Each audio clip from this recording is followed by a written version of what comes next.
Lara का अचानक इस तरह से महल में आना किसी को भी समझ नहीं आ रहा था। फिर भी उसे अपनी ओर आते देखकर शौर्य दल के प्रमुख अरेंद्र ने कहा, तुम्हारा स्वागत है लारा। ना कोई खत, ना कोई खबर, इस तरह से यूं अचानक। सब ठीक तो है? अरेंद्र के सवाल पर लारा ने अपने दाहिने हाथ से चुटकी बजाते हुए अपने बॉडीगार्ड्स की ओर इशारा किया। इशारा पाते ही वो सभी एक कदम आगे आए। वो बॉडीगार्ड्स एक बड़े से हरे रंग के बॉक्स को पकड़े हुए थे। बॉक्स की तरफ देखते हुए लारा ने अपनी तीखी और तेज आवाज में कहा, मुझे पता चला है कि ध्रुव इस साल भी अपनी शक्तियों को नहीं बढ़ा पाया, इसलिए मैं ध्रुव के लिए एक खास चीज लेकर आई हूं। इसे पीने से उसे अपनी खोई हुई शक्तियां एक बार फिर से मिल जाएंगी। अरेंद्र ने ध्रुव की ओर देखकर दोबारा लारा को देखते हुए कहा, लेकिन लारा, हम तुमसे कोई तोहफा नहीं ले सकते, और वैसे भी तुम कुछ ही दिनों में हमारे परिवार का हिस्सा बनने वाली हो, इसलिए इस तोहफे की कोई जरूरत नहीं है। अरेंद्र की बात खत्म भी नहीं हुई थी और बॉडीगार्ड्स ने उस बॉक्स को खोल दिया। सभी को बॉक्स में हरे रंग की शरबत से भरी बोतलें दिखाई दे रही थी। वहां मौजूद सभी लोगों ने इस शरबत को पहचान लिया था। अरेंद्र ने उस शरबत की ओर हैरानी से देखते हुए कहा, करिश्माई शरबत? यह तो बहुत ही कीमती शरबत है। हम तुमसे इतना कीमती तोहफा बिल्कुल भी नहीं ले सकते लारा।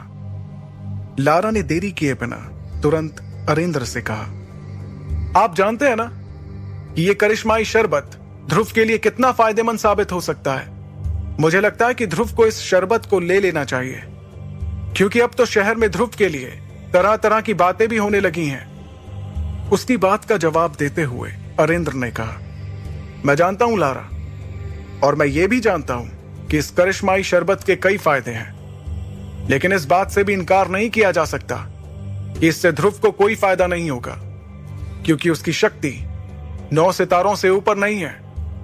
और तुम ये जानती हो ही कि अगर 9वें सितारे से कम शक्ति वाला कोई इस शरबत को लेगा तो इससे उसकी शक्तियां और भी कम हो सकती हैं। अरेंद्र अपनी बात को पूरी करते उसके पहले ही लारा ने उन्हें टोकते हुए कहा, हाँ, मैं जानती हूं कि शक्तियां कम भी हो सकती हैं, तो इसमें इतना परेशान होने वाली कौन सी बात है। ध्रुव का शक्ति का सितारा तो वैसे भी 3 पर ही है। ध्रुव के पास अब हारने को बचा ही क्या है।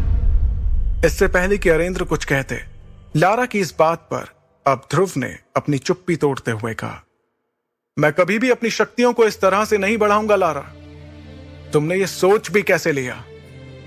लारा ने भी तुरंत इस बात का जवाब दिया, अच्छा, तो फिर तुम किस तरह से अपनी शक्तियां बढ़ाओगे?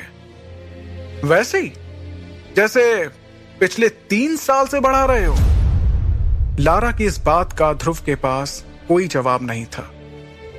लारा ने अरेंद्र के पास जाकर उन्हें इत्मीनान से कहा, ठीक है, अगर आप इस करिश्माई शरबत को तोहफे के तौर पर नहीं लेना चाहते, तो क्या आप मुझे इसके बदले में कुछ दे सकते हैं? लारा की इस बात पर अरेंद्र ने बिना कुछ सोचे समझे कहा, हाँ हाँ, बिल्कुल, क्यों नहीं।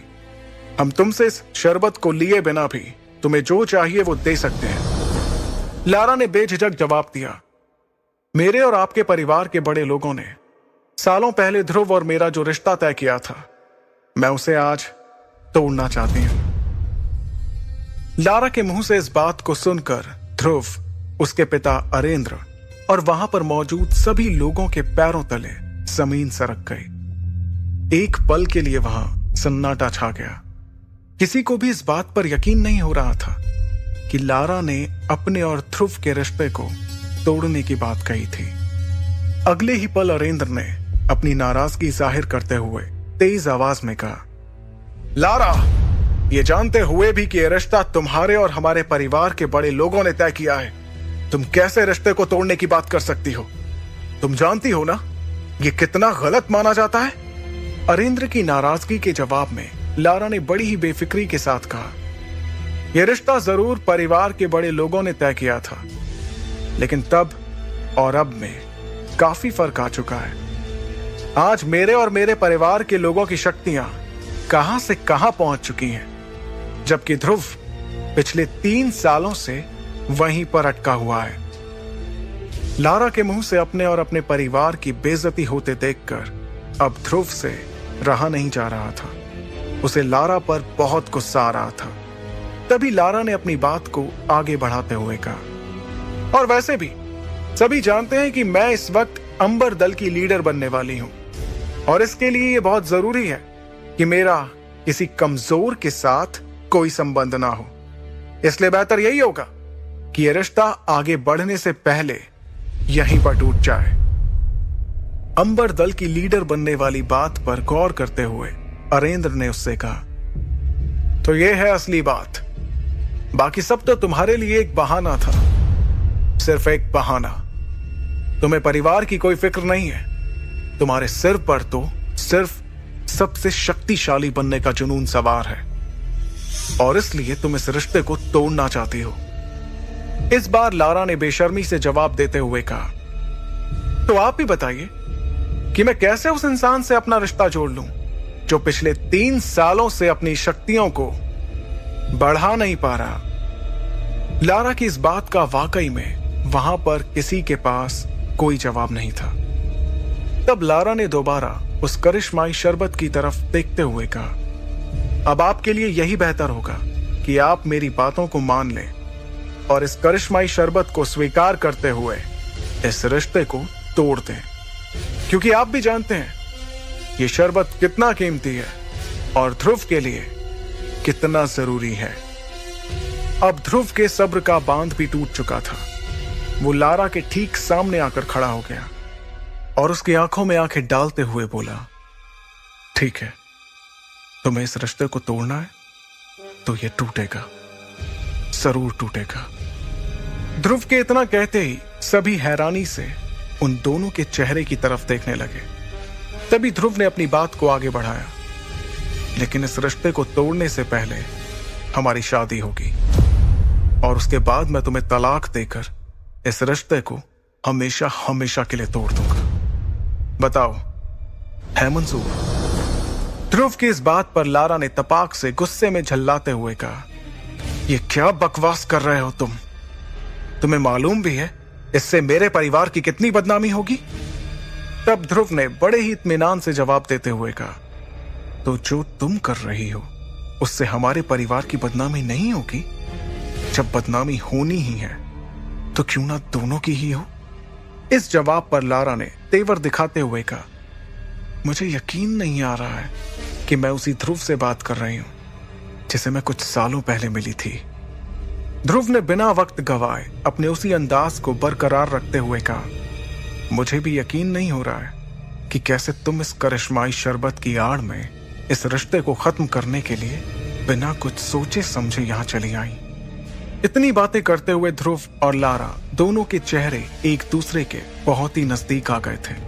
उन दोनों की आंखें एक दूसरे को घूरे जा रही थीं। माहौल गर्माता हुआ देखकर लारा के बॉडीगार्ड्स अपनी जगह से आगे बढ़े, लेकिन अगले ही पल लारा का एक इशारा मिलते ही उन सभी ने अपने आप को रोक लिया। फिर लारा ने अपनी बात को आगे बढ़ाते हुए कहा, मेरे पास एक तरीका है जिससे हम इस रिश्ते का फैसला कर सकते हैं। ध्रुव ने उससे पूछा, और वो क्या है? लारा ने कहा, 3 साल बाद हम दोनों के बीच एक मुकाबला होगा। अगर उस मुकाबले में मैं जीत गई तो तुम्हें इस रिश्ते को तोड़ना होगा, और अगर तुम जीत जाते हो तो वही होगा जो तुम चाहोगे। लारा की ये शर्त सुनते ही शौर्य महल में एक सन्नाटा छा गया था। अब सभी की नजरें ध्रुव के जवाब का इंतजार कर रही थी। क्या ध्रुव अपनी मंगेतर लारा की शर्त मानेगा? आखिर क्या वजह है जो ध्रुव की शक्तियां पिछले 3 सालों से आगे नहीं बढ़ पा रही थी? कैसे लड़ेगा ध्रुव अपने से शक्तिशाली लारा से?